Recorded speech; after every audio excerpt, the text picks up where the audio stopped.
Je suis debout devant vous. Merci Seigneur. Amen. Okay, juste un petit instant, merci beaucoup pour le témoignage.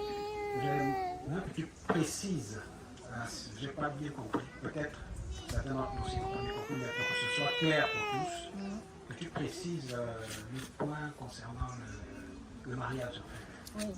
Le mariage, le divorce et le mariage au début.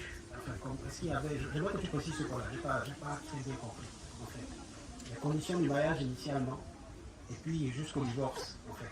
Juste ce point-là, brièvement, c'est pas très long, c'est juste pour qu'on soit clair, qu'il n'y ait pas de confusion en fait. Les conditions au mariage, c'était quoi? C'était que moi, j'étais déjà divorcée. Et lui aussi, quand je l'ai rencontré, il était divorcé. C'est là le problème. C'était là le problème.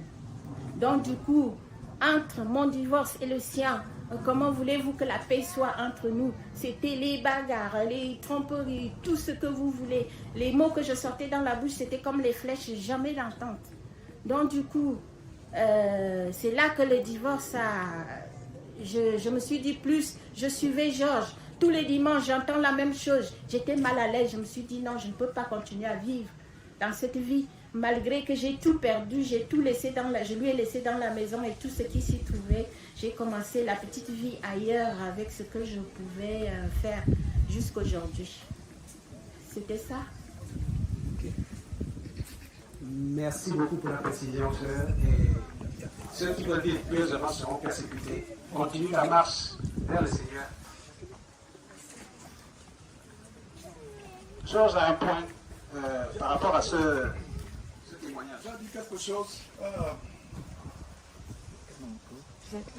Oui, Jacqueline, avec beaucoup de peine que j'ai suivi ton message. Et c'est la première fois que je vois une sœur en Christ. C'est la première fois que je vois une sœur en Christ publiquement faire un vœu de chasteté. Elle est encore très jeune, elle n'a que 59 ans. Elle pourra peut-être, si le Seigneur Jésus ne vient pas entre temps, elle peut vivre encore même, pourquoi pas 35 ans, même 40 ans, elle peut encore vivre longtemps, mais elle a décidé de faire un jeu de chasteté. Un vœu de, pardon, excusez-moi, c'est la plus de temps pour moi, un vœu de chasteté.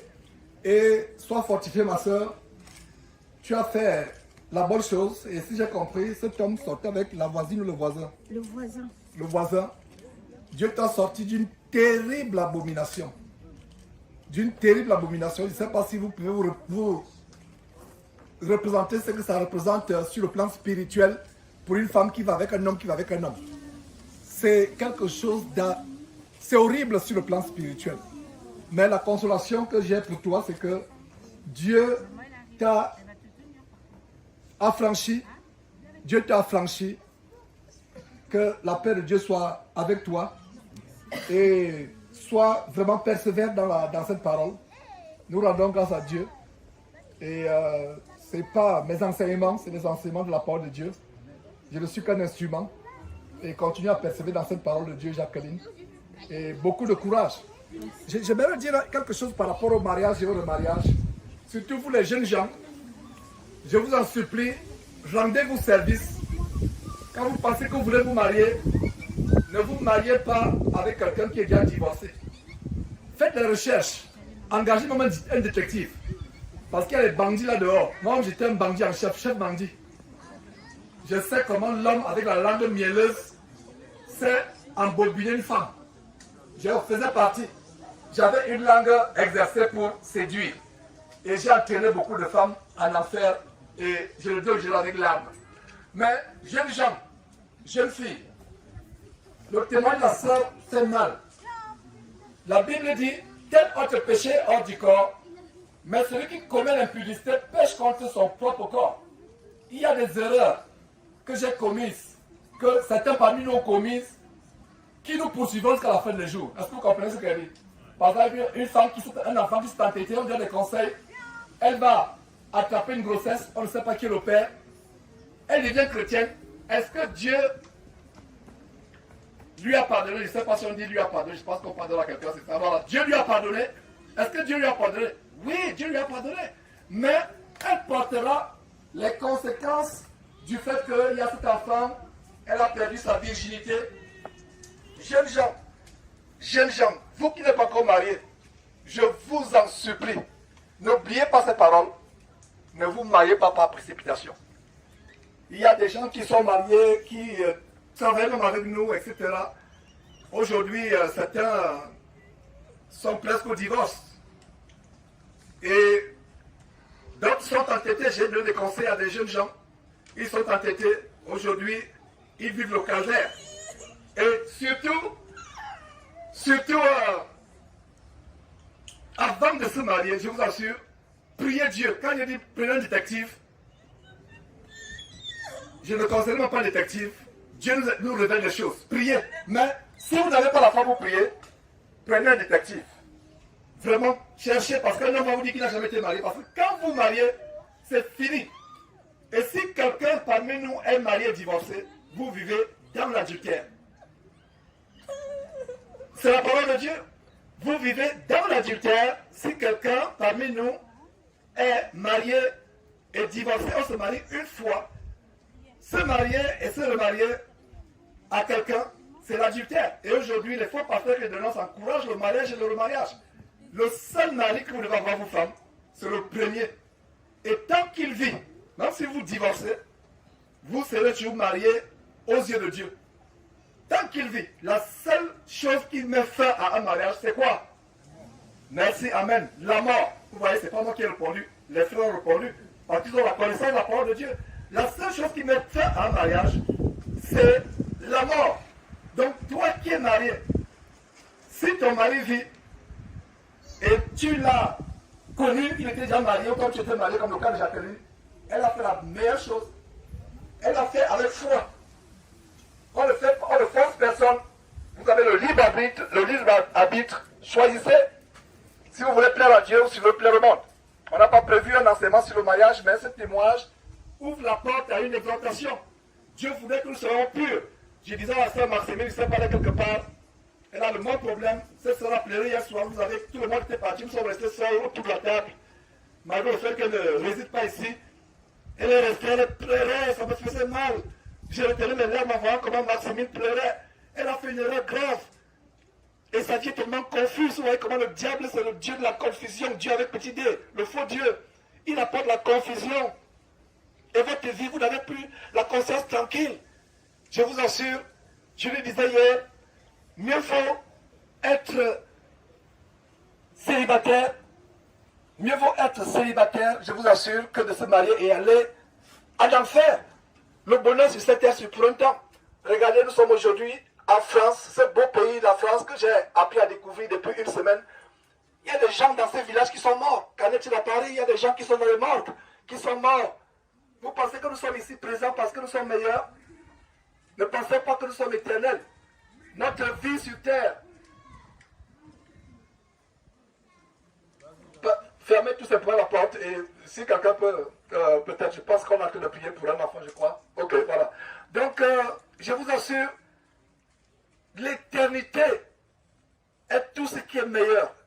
Surtout les jeunes gens, je ne sais pas si on aura le temps d'avoir une réunion avec les jeunes gens. Je pensais avoir une réunion avec les jeunes gens, les jeunes filles, pas moi, ou les jeunes entre eux, donner leur témoignage, comment vivre leur foi dans les lycées, les collèges, dans leur famille, etc. On comptait les jeunes gens 16 ans, 17 ans avec les enfants de Claude.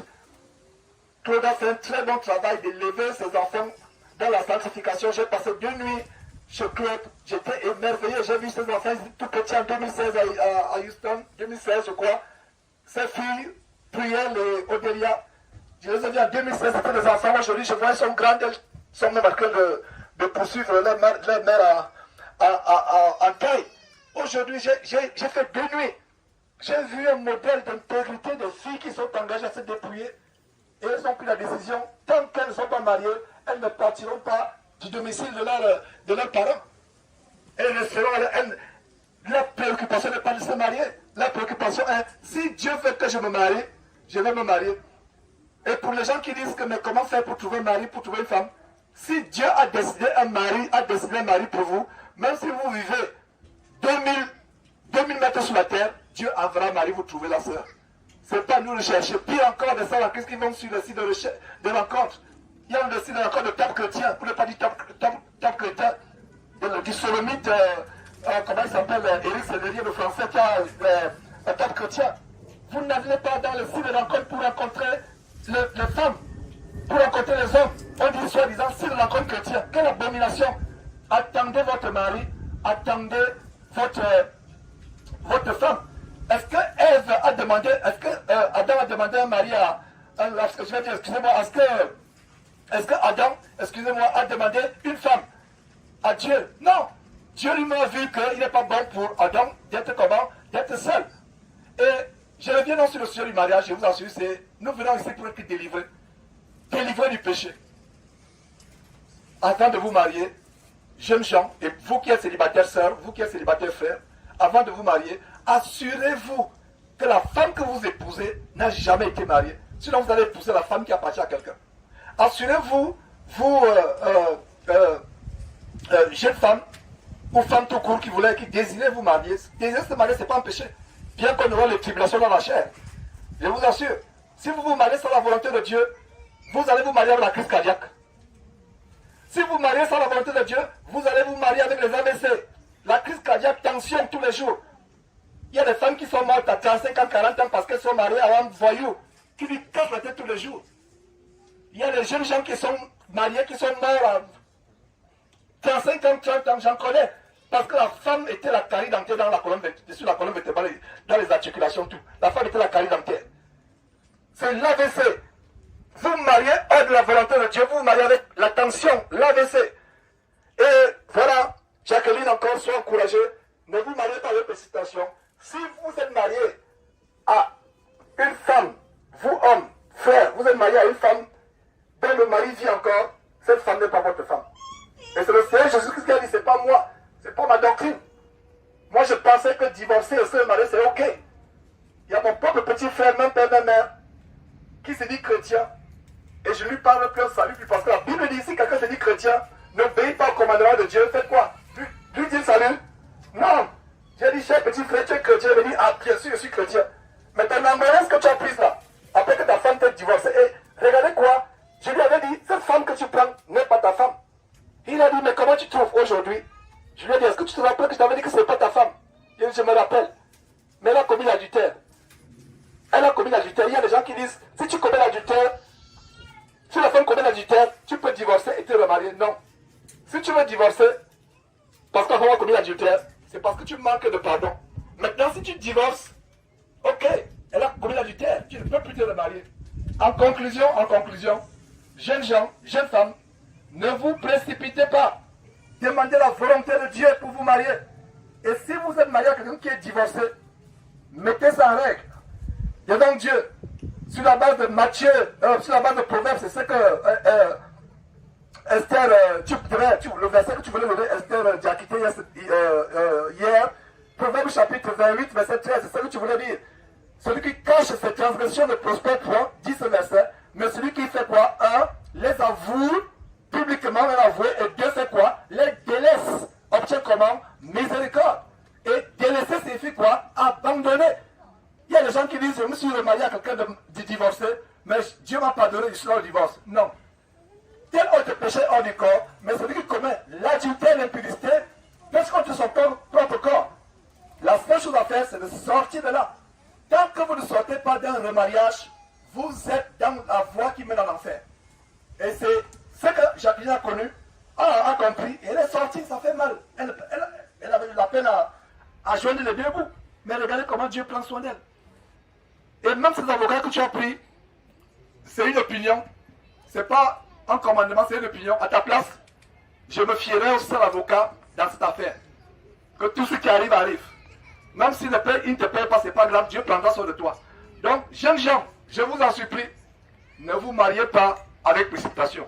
Si vous vous mariez avec précipitation, vous allez épouser la crise cardiaque, vous allez épouser les AVC, vous allez épouser les anorexies, vous allez épouser les insomnies, vous allez épouser la mort. J'allais terminer, que Dieu nous bénisse.